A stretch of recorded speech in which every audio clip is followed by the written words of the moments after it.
بہت بڑا universal truth اللہ تعالیٰ نے ریویل کیا ہے سورہ الزخرف آیت نمبر 33 سے 35 میں،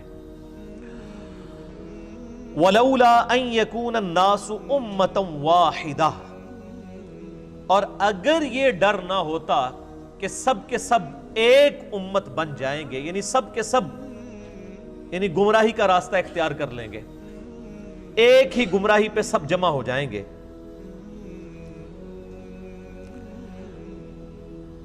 لَجَعَلْنَا لِمَنْ يَكْفُرُ بِالرَّحْمَنِ لِبُيُوتِهِمْ سُقُفًا، تو اللہ تعالیٰ فرماتا ہے کہ ہم رحمان کے جو منکر ہیں، کافر ہیں، ان کے لیے مکان ایسے بناتے کہ ان کی چھتیں ہوتی من فضہ، چاندی کی، وَمَعَارِجَ عَلَيْهَا يَظْهَرُونَ، اور ان کے گھروں کی سیڑھیاں بھی ہم چاندی کی بنا دیتے ہیں، جو لوگ اللہ کو نہیں مانتے، یعنی جو کافر ہیں، اللہ تعالیٰ فرما رہا ہے کہ ہم ان کے گھر بھی چاندی کے بنا دیتے، ان کے گھروں کی سیڑھیاں بھی چاندی کی بنا دیتے، وَلِبُيُوتِهِمْ أَبْوَابًا وَسُرُرًا عَلَيْهَا يَتَّكِئُونَ، اور ان کے گھر کے دروازے بھی چاندی کے بنا دیتے، اور ان کے وہ تخت بھی جن پر وہ تکیہ لگائے بیٹھے ہیں وہ بھی چاندی کے بنا دیتے، وَزُخْرُفًا، اور یہ سب چیزیں سونے کی بھی بنا دیتے۔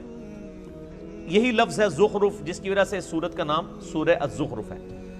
اللہ تعالیٰ فرماتا ہے اگر اس بات کا ڈر نہ ہوتا کہ سب کے سب لوگ ہی کافر ہو جائیں گے، کافروں کی جو شہانہ زندگی کو دیکھ کر، تو ہم جتنے کافر ہیں ان کے گھر چاندی کے بنا دیتے، ان کے گھروں کے دروازے چاندی کے بنا دیتے، ان کے گھروں کی سیڑھیاں چاندی کی بنا دیتے، ان کے تخت چاندی کے اور سونے سے یہ ساری چیزیں بنا دیتے، کافروں کو ہم سونا چاندی سے مالا مال کر دیتے، اگر ہمیں یہ ڈر نہ ہوتا کہ کافروں کی یہ شان دیکھ کے ساری کافر ہو جائیں گے۔ اندازہ کریں، وَإِن كُلُّ ذَلِكَ لَمَّا مَتَاعُ الْحَيَاةِ الدُّنْيَا،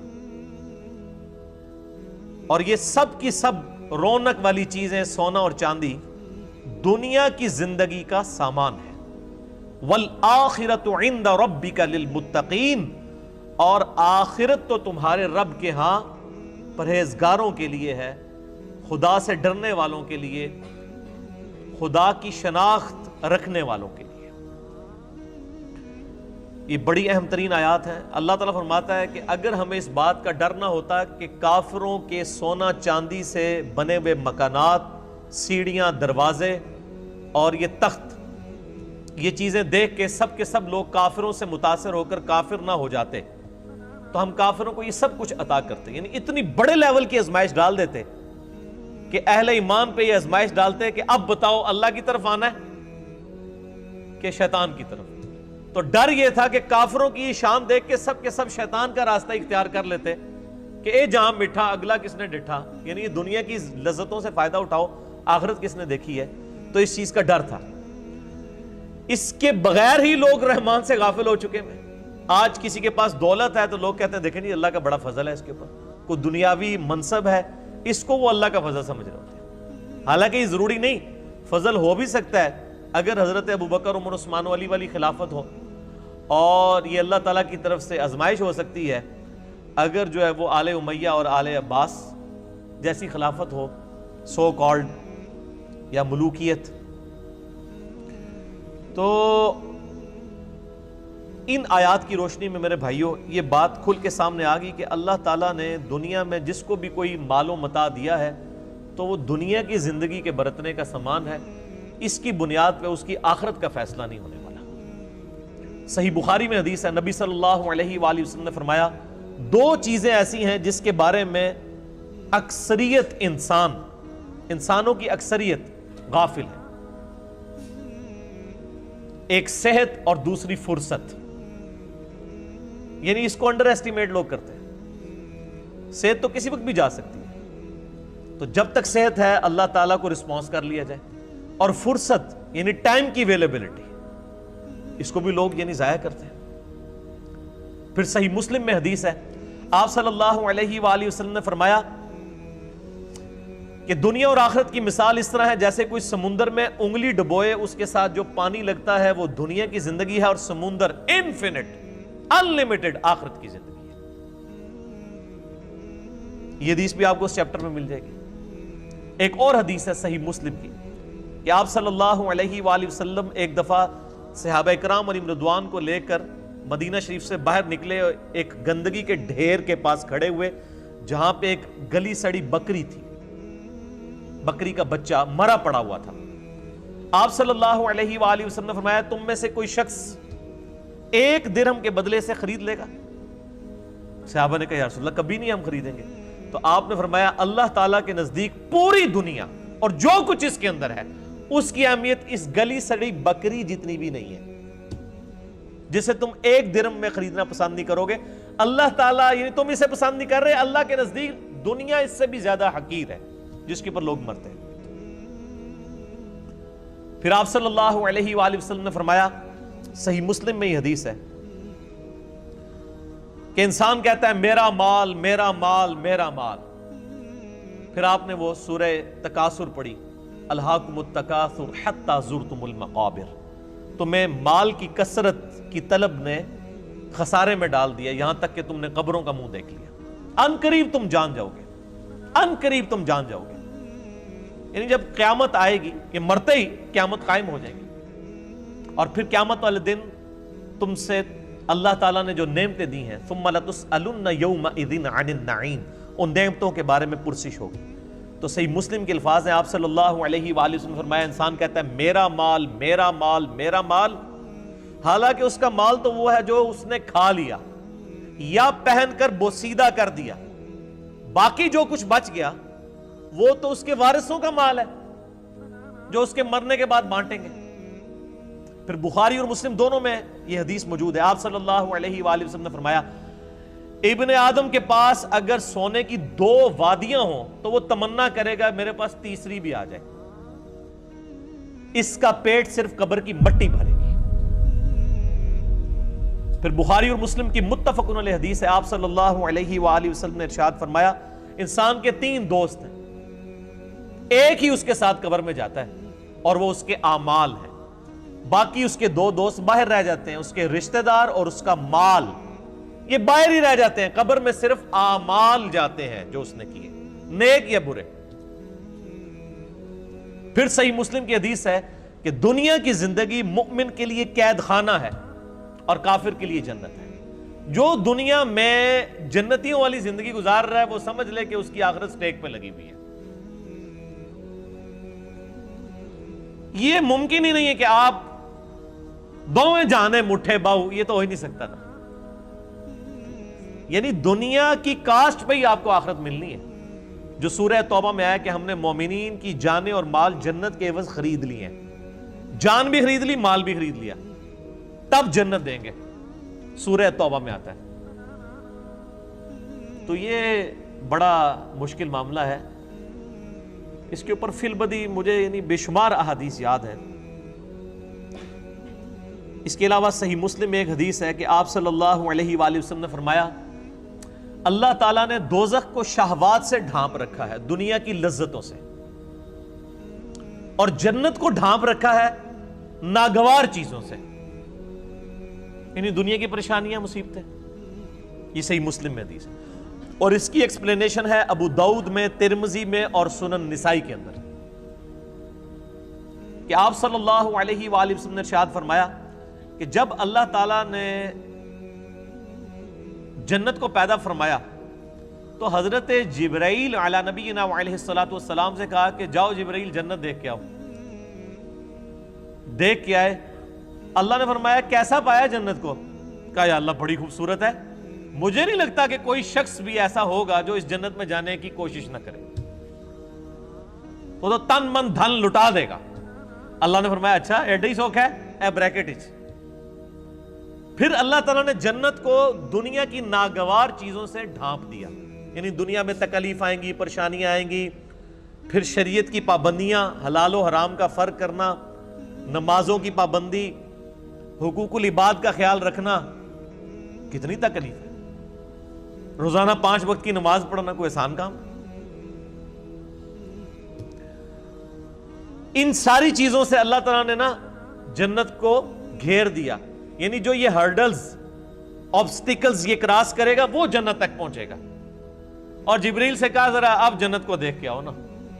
وہ دیکھ کے آئے نا, ان کا یا اللہ مجھے نہیں لگتا آپ کو بندہ جنت میں پہنچنے میں کامیاب ہوگا. ایڈے کڑگے لا چھڑے نے, پنجابی کہتے ہیں کڑگا, آنکڑے لگا دیے پہنچنے کے لیے. اتنی ہرڈلز, اتنی آبسٹیکلز, مجھے نہیں لگتا آپ کو جنت میں پہنچنے میں کامیاب ہوگا. یہ حضرت جبرائیل فرشتوں کا سردار کہہ رہا ہے. پھر اللہ نے فرمایا اچھا ذرا دوزخ کو دیکھ کے آؤ, جہنم کو دیکھ کے آئے. کہا یا اللہ اتنا سخت عذاب, مجھے نہیں لگتا کہ کوئی بندہ ایسے عمل کرے کہ وہ دوزخ میں جانے کے لیے کوشش کر رہا ہو. توبہ توبہ توبہ, ایڈا سوکھا ہے. اللہ تعالیٰ نے فرمایا تھوڑی دیر کے لیے, یعنی ان کو سٹے کروا کے, اور دوزخ کو ڈھانپ دیا دنیاوی شہوات سے, دنیا کی لذتوں سے, اور فرمایا اب جا کے ذرا دیکھو. جبرائیل علیہ السلام جب دوبارہ گئے دوزخ کو دیکھنے کے لیے, کہ دوزخ تو ہر بندہ ہی پہنچ جائے گا سلپ ہو کے, اتنی زیادہ یعنی اللہ تعالیٰ نے اس کے گرد لالچیں رکھی ہوئی ہیں. دنیا کی ساری آسائشیں, دنیا کی ساری لذتیں, دنیا کی ساری عیاشیاں یہ گھیر گار کے انسان کو دوزخ میں لے جانے والی. تو جبرائیل علیہ السلام نے کہا یا اللہ مجھے نہیں لگتا کہ اب کوئی شخص دوزخ سے بچ پائے گا. تو نے ایسے ہی معاملات کر دیے کہ لگتا ہے سارے دوزخ میں چلے جائیں گے. یعنی وہ جبرائیل جو تھوڑی دیر پہلے ایک سٹیٹمنٹ دے رہے تھے 180 ڈگری بدل گئی. کیوں بدل گئی؟ کیونکہ جبرائیل علیہ السلام نے طارق جمیل صاحب کے لیکچرز نہیں سنے ہوئے تھے. میرے بھائیوں, خدا بڑا ڈاڈا ہے, خدا کا کبھی ایک رخ بیان نہ کرے. یہ یعنی میں نے گھر تو نہیں, یہ ساری حدیثیں بخاری مسلم سے ہیں, یہ کوئی قصہ کہانی ہے تو نہیں صوفیاء کی کتابوں کی لکھی بھی میں بیان کر رہا ہوں, یہ بخاری مسلم بیان کر رہا ہوں. یہی وجہ ہے صحیح بخاری میں حدیث ہے, نبی صلی اللہ علیہ وآلہ وسلم ایک چوراہے کے پاس سے گزرے, کچھ صحابہ کہہ کے لگا رہے تھے, ہنس رہے تھے. آپ رک گئے, آپ نے فرمایا جو کچھ میں جانتا ہوں اگر تم جانتے ہوتے تو بہت کم ہنستے, زیادہ رویا کرتے. آج مجھے ایک بھائی پوچھ رہے تھے جی, وہ طارق جمیل صاحب کہتے ہیں کہ آج کل کچھ نوجوان مبلغین ہیں, انہوں نے لوگوں کو یعنی خدا سے دور کر دیا, ایک تھانے دار کا کانسیپٹ دیا ہے خدا کے بارے میں. یہ تھانے داری والا معاملہ نہیں ہے میرے بھائیوں, یہ خدا کا وہ تعارف ہے جو قرآن کے اندر ہے, جو اللہ کے محبوب صلی اللہ علیہ وآلہ وسلم نے ہمیں کروایا. پورے قرآن کے اندر قرآن کا جو مزاج ہے اس میں کہیں یہ بات نہیں آئی ہے کہ آپ اللہ کے نافرمان ہو اور ڈٹے رہیں اور اللہ معاف کر دے گا. Not at all. ہمیشہ یہ ہے کہ جس شخص نے اللہ کی طرف رجوع کیا, توبہ کی, اپنی اصلاح کی, پھر اللہ تعالیٰ کو غفور رحیم پاؤ گے. یعنی اس کے اوپر درجنوں آیات ہیں. میں نے مسئلہ نمبر 18 توبہ اور گناہ کبیرہ کے اوپر, اس میں یہ ساری آیات ڈسکس کی ہیں, جسے شوق ہے تو وہ دیکھ لیں. تو یہ بڑا کریٹیکل ایشو ہے. لیکن اس کے بعد پھر موجیں ہی موجیں ہیں جی. صحیح مسلم میں ایک حدیث ہے, اللہ تعالیٰ قیامت والے دن ایک ایسے شخص کو بلائے گا جس نے دنیا میں بڑی عیاشی کی زندگی گزاری ہوگی, لیکن اللہ تعالیٰ کو رسپانس نہیں کیا ہوگا. اللہ تعالیٰ فرمائے گا فرشتوں ذرا اس کو پکڑ کے ایک دوزخ کا پھیرا لگواؤ نا. ایک کی پھیرا, کہنا نا ایک پھیرا لگے گا, ایک پھیرا لگے گا نا. اللہ تعالیٰ اس کو بلا کے پوچھے گا ہاں بھائی کوئی دنیا میں تو نے آسائش کا دن گزارا؟ کہے گا یا اللہ تیری عزت کی قسم میں نے دنیا میں کبھی آسائش نہیں پائی. حالانکہ پوری زندگی عیاشی گزری ہے, لیکن دوزخ کا ایک پھیرا وہ سارا نشہ کافور کر دے گا, سارے کا سارا نشہ. ابھی آپ دیکھ لیں نا, عیاشی کی زندگی ہوتی ہے, جیسے ہی جناب گردے فیل ہوتے ہیں, شوگر ہو جاتی ہے, وہ جناب کل میں وہ پرویز مشرف صاحب کی ایک آن لائن ان کو لیا ہوا تھا صحافی نے, وہ تو لگ ہی نہ تھا, وہ مشرف ہے, اس کی تو آواز ہی نہیں تھی نکل رہی, کس طرح مکے لہراتا تھا. اور اب مجھے تو پہلے لگا شاید کوئی عورت بول رہی ہے, پھر میں نے غور سے دیکھا, میں نے کہا تو مشرف صاحب ہے, آواز بھی بیٹھ گئی. یہ وقت کے ساتھ ہر چیز کافور ہو جاتی ہے. تو اور پھر اسی مسلم شریف کی حدیث میں آتا ہے کہ اللہ تعالیٰ کہے گا کہ اس شخص کو بلاؤ جس نے دنیا میں بڑی مفلسی کی زندگی گزاری لیکن مجھے رسپانس کیا, اور فرشتوں ذرا اسے ایک جنت کا پھیرا لگاؤ نا. وہ ایک پھیرا لگوائیں گے نا، پھر اللہ پوچھے گا اوے دنیا میں کوئی تکلیف دیکھی؟ کہے گا یا اللہ تیری عزت کی قسم کوئی تکلیف نہیں دیکھی۔ اگر یہ ہمیشہ کی کامیابیاں مجھے ملنی تھی تو وہ تکلیف ہی بھول جائے گا۔ دنیا میں بھی ایسا ہی ہوتا ہے کہ انسان کو جب اپنی محنت کا پھل ملتا ہے تو انسان کو وہ، یعنی میں اکثر کہتا ہوں کہ ہم یونیورسٹی لائف کے اندر کتنی مشکل سے پڑھتے تھے، میکینیکل انجینئرنگ کے دوران پوری رات جاگ کے فجر پڑھ کے سویا کرتے تھے، آج ہمیں یاد بھی نہیں ہے کہ ہم نے وہ 5 سال کس تکلیف میں کاٹے ہوئے ہیں۔ حالانکہ یہ آسائش بھی ختم ہو جانے والی ہے، اصل زندگی تو آخرت کی ہے۔ اور یہ ایک کانٹے کی بات ہے جو سارے صحیفوں میں اللہ تعالیٰ نے قرآن حکیم میں فرمایا سورۃ الاعلیٰ میں، بل تؤثرون الحیات الدنیا، تمہارا اصل مرض یہ ہے کہ تم دنیا کی زندگی کو ترجیح دیتے ہو، والآخرۃ خیر وابقیٰ، جبکہ آخرت بہتر بھی ہے اور ہمیشہ رہنے والی ہے۔ ان ھذا لفی الصحف الاولی، یہی ایک کانٹے کی بات، یونیورسل ٹروتھ، پچھلے سارے صحیفوں میں، ساری آسمانی کتابوں میں ایک ہی کانٹے کی بات تھی، ان ھذا لفی الصحف الاولی صحف ابراہیم و موسیٰ، چاہے وہ قرآن سے پہلے ابراہیم علیہ السلام کے صحائف ہوں یا موسیٰ علیہ السلام کے، ایک ہی کانٹے کی بات تھی کہ دنیا کی زندگی عارضی ہے، اصل زندگی آخرت کی ہے۔ تو اس ٹاپک پہ یعنی بے شمار بولا جا سکتا ہے، میں اس ٹاپک کو یہیں پہ کنکلوڈ کرتا ہوں اس حدیث پہ جو بخاری اور مسلم دونوں میں ہے۔ آپ صلی اللہ علیہ وآلہ وسلم نے فرمایا، اے اللہ محمد اور آل محمد صلی اللہ علیہ وآلہ وسلم کو بس اتنا ہی رزق دینا کہ ان کی روح اور جسم کا رشتہ برقرار رہے، بس سانس چلتی رہے، اتنا مجھے رزق ملے، میں اس پہ خوش ہوں۔ نبی صلی اللہ علیہ وآلہ وسلم، بخاری مسلم۔